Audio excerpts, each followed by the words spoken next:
Officer Evans, what do you mean by that? Faye looked confused. Timothy smirked.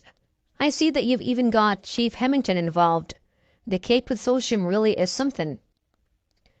What are you trying to imply? We just happened to run into each other. You're overthinking this, Faye replied with a smile. Timothy was nothing but annoyed. Did she think he was an idiot? It was too much of a coincidence. Chief Hemington just happened to be running a spot check on the station and also happened to bump into Faye. Bowie even shook her hand voluntarily. Of course, that was supposed to imply something to Timothy.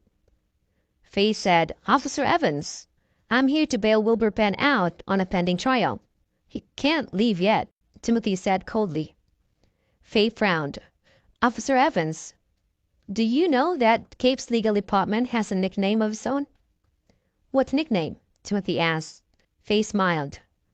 People like to joke that Cape's legal department is a sure winner of Seachertown. Of course, that's just a joke. I'm sure you wouldn't want them to take over this case, though, would you? You'd be very busy if that happened. Are you threatening me? Timothy asked coldly. Faye waved her hand at once. Oh, I'd never dare do something like that. I think that Cape should be capable of bailing one person out, though. Timothy was practically grinding his teeth in fury. Finally, he had to experience this woman's tricks firsthand. She was definitely going to be a problem if he refused to let Wilbur out that day. Bowie was sure to do something about it as well, and Timothy's power was limited to the head of security. Bowie had not said anything during his visit, but the message was clear enough. Timothy would be offending him if he did not let Wilbur out. At last, Timothy said to an officer, Take Miss Eves to fill out the paperwork. Of course. Faye smiled and entered with a secretary in tow. Timothy stomped back to his office in a fit of rage. Not long after, an officer came in with his report. Sir, we have released Wilbur Penn on bail. Are we still going to proceed with investigating the case? It was clear that the officer himself knew that he was treading risky water from his cautious tone. Timothy flew to his feet at once. Of course we are. Take Shelby Seacrest to have her wounds checked and run a full checkup. Got it. The officer was about to leave, but Timothy stopped him again.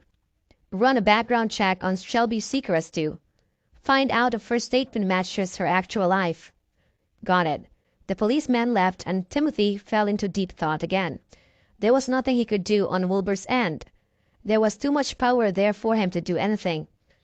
Maybe there would be a way out of this if he started from Shelby's end. If Shelby's information turned out to be correct and she hadn't lied at all, that would mean that Wilbur had been lying. If that was the case, he was going to follow through with the investigation. Bowie be damned. Over on the other end, Faye drove Wilbur back to the house, and the two of them sat in the living room. Faye was still fuming. Shelby Seacrest. How dare she do that? I'm not going to let this go. To think that she had been so saddened about Shelby's life that she couldn't sleep last night, only for her to be played in the next moment. The feeling of betrayal filled Faye with rage, especially the fact that Wilbur had been arrested and there was nothing she could do. That was really too much. Wilbur said in a low voice, She's not the mastermind. Don't get too mad. Who is then? Faye asked. Wilbur frowned.